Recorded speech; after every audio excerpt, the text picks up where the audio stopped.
Good morning, good afternoon, and good night wherever you are. Thank you for coming back to watch my videos. If you have not yet subscribed, please do so, like, and also share. Remember to comment and click on the notification bell. That simply means whenever a video drops, you'll be one of the first to get it. Now, without further delay, I'm going to play this video for you, and this is worth hearing by everybody. We need godly men like these to be our leaders. Very first thing we're going to do, as always, we're going to give thanks to our Lord and Savior, Jesus Christ. Are there reporters in this room somewhere? I can't see through the light. It's the mainstream media here. If you're here, I want you to hear this. Hear me.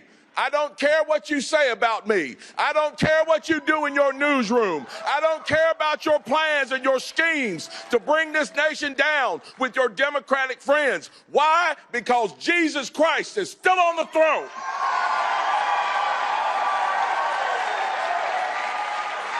You may have your news cameras and your satellites and your 24-hour news, but Jesus Christ holds the world in his hands. And he holds me in it as well.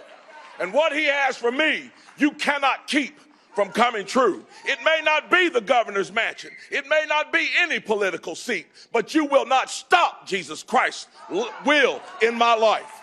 So I do not fear you. Write your stories, tell your lies, tell your half-truths. But Christ is still on the throne. And because he lives in my heart and I live for him, I know whatever I need to do on this earth for him, it will get done.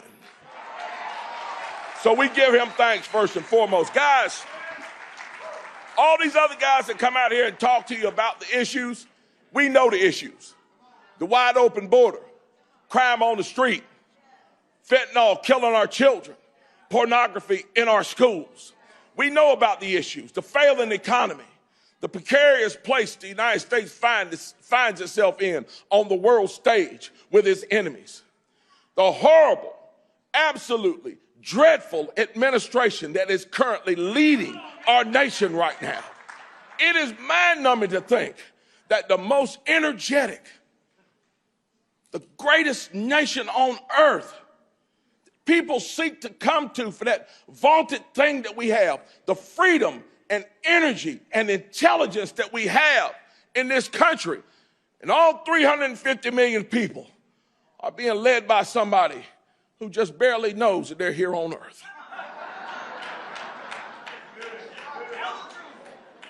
We know what the issues are. But I didn't really come here to go into details about the issues. What I really came here to do, I came here to get something started.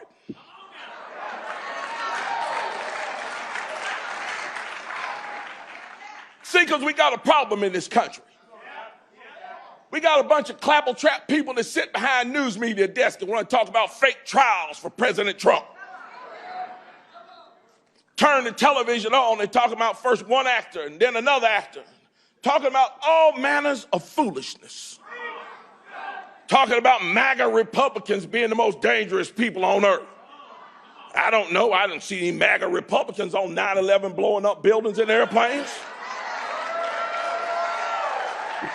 I don't think any MAGA Republicans were over in Israel murdering people. And I don't think a MAGA Republican gave them the money to be able to do it. See, we got folks in this country that don't want to talk about the substantive issues that all of us face.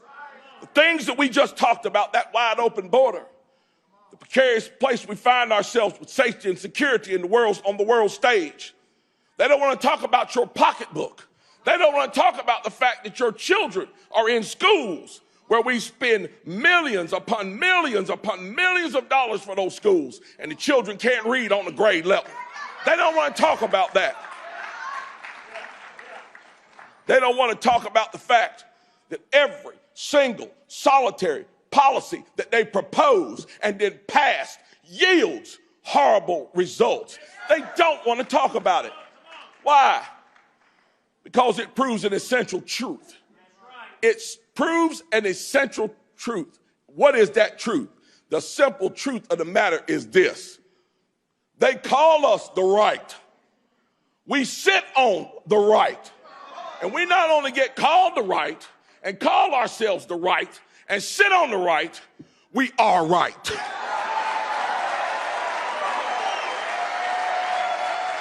We are right about every single solitary issue.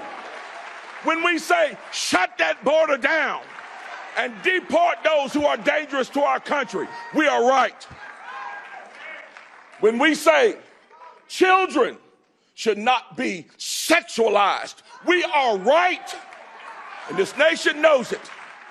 When we say that it's your money, you earned it, you worked for it, the government should not be picking your pocket, we are right.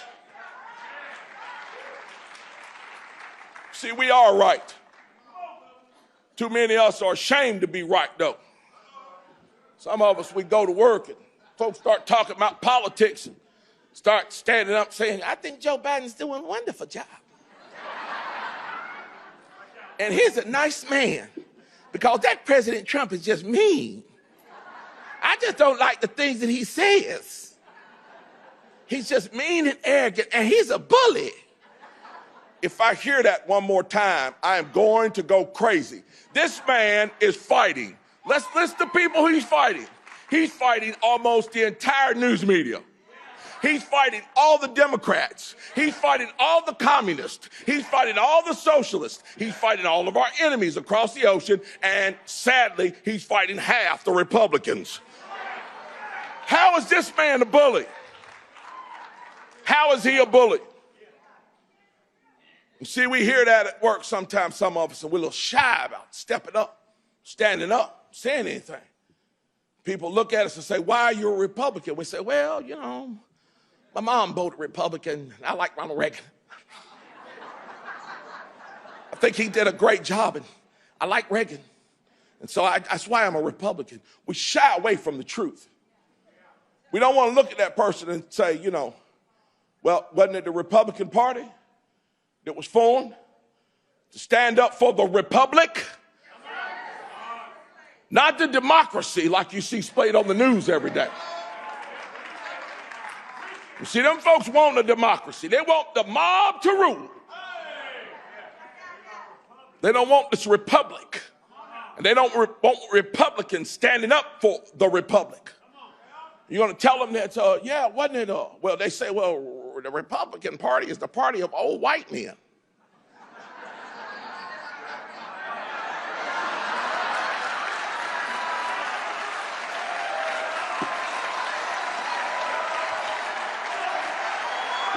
It ain't coming off.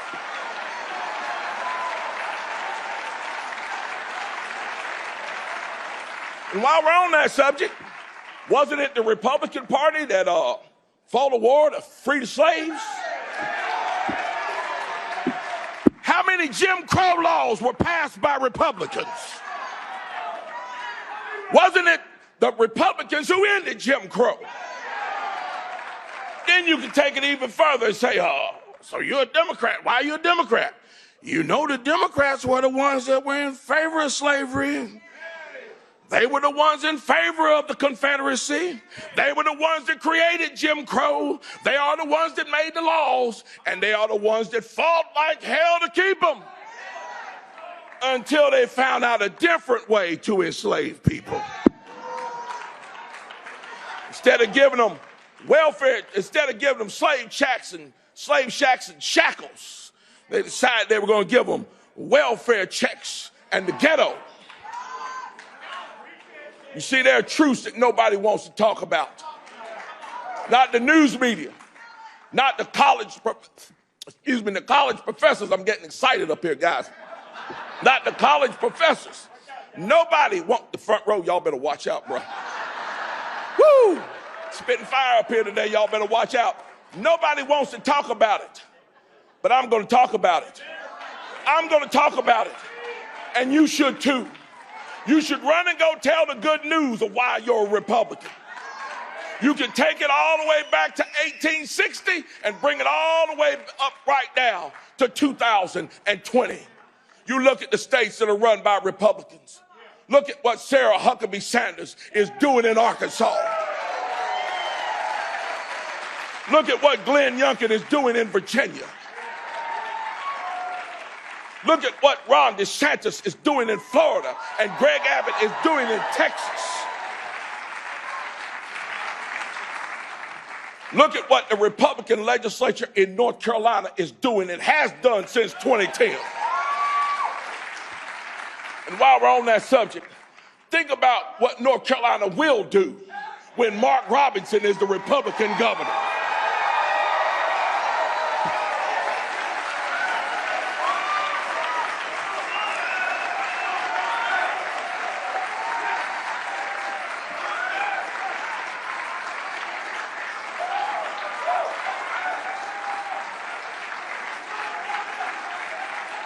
You see, there's a truth that's got to be told. Unfortunately, no one will tell it if you don't. No one will be bold enough to tell it if you're not. I speak about this all the time, and when I do, I try to do it without shedding tears, but it's hard for me to do it. Tell my wife I have two great dreams. One great dream exists on this side of the earth. The other dream exists on the other side. Dream on the other side is very dear to me. And people think that I hate people. I don't hate people. I hate actions. I hate actions that take advantage of people, destroy people's lives, and destroy and wreck nations. I hate the actions. I don't hate the people. One of my greatest dreams as a Christian is this. And I take it to heart, and when I say it, I mean it. You know, they tell me that when I die, if I do what God says on earth, that he has reserved a mansion for me with many rooms. I think about that room that he may reserve for me. And I think about myself in it. And if that place is like anything like down here on earth, maybe people would come and visit me. You know who I want to come and visit me? Of course, I'd love to see the heroes of the faith come. My mother, my family, those that I love. But you know who else I want to see? I want to look out my window down in my driveway and see Nancy Pelosi come walking up. I'm serious. I want to see Joe Biden come walking up. I do. I do. I want to look down there and see my opponent, Josh Stein, come walking up. I want to look down there and see everybody who opposed me on earth, who called me an enemy on earth. I want to see them come walking up that driveway. You know why? Because it means they made it. Because they made it. Now, I don't want my opponent to make it to the governor's mansion. But I sure wouldn't mind if he made it to heaven. Because I don't hate anybody. Now I want to see every single solitary person on this earth. I want to see their souls saved. Every single solitary person. And each and every one of us that calls ourselves a Christian should pray vehemently for their souls, that we would see them in heaven and forget about all this when we get up there. My second dream is this, and it's down here on earth. One day, years from now you look at them old photographs and you can tell what year they were taken. I want an old photograph of me sitting up on somebody's shelf in a home somewhere. I don't know where it may be. Could be here, some other place. And I want somebody to pull that photograph down and look at it and say, who is this man? And I want one of my grandchildren, great-grandchildren, or great-grandchildren, right here in the United States of America, to take that picture and hold it up over their head and say, this is my grandfather. And I live in freedom today because he was man enough to stand up and give me the same kind of freedom that he grew up in. To me, that would be the single greatest honor on this earth. Now, I sincerely hope that each and every one of you would want to have that honor as well. Now, before I leave you, I want to leave you with this. Who are we as Republicans? Who are we as conservatives? Who are we as patriots? Who are we as MAGA Republicans? I boil it all down to this. Earlier this month, we celebrate what I call America's St. Crispin's Day. D-Day, June the 6th, 1944. The spirit of MAGA, the spirit of us, the spirit of the American patriot is embodied in those boys in those boats. It lives inside of the hearts of each and every person in this room. It lives inside of the people who go back home and get politically active and are bound and determined to change the circumstances of their cities and their state and their nation. It exists in those moms who had the unmitigated gall, according to some, to go down to the school board and demand that their children not be sexualized. It lives in the heart of every patriot who decides to put their name on the dotted line and serve in office. It exists inside of Americans who love this nation. The heart of the boys in those boats on that day is literally the epitome of America. When times get tough for us, when you get scared, when you get nervous, when you think you can't win, think about them boys in them boats. Think about them bullets hitting that door. Think about the fact when that door opened, they didn't run to the back, they ran out that door. Bullets be damned, death be damned. I'm here to save my country. You think about them, you remember them, and you remember their sacrifice was not in vain because it lives in you, and it lives in me, and it lives in all of us. Let's let that energize us to save this nation one more time. God bless you all, and God bless the United States of America. Thank you.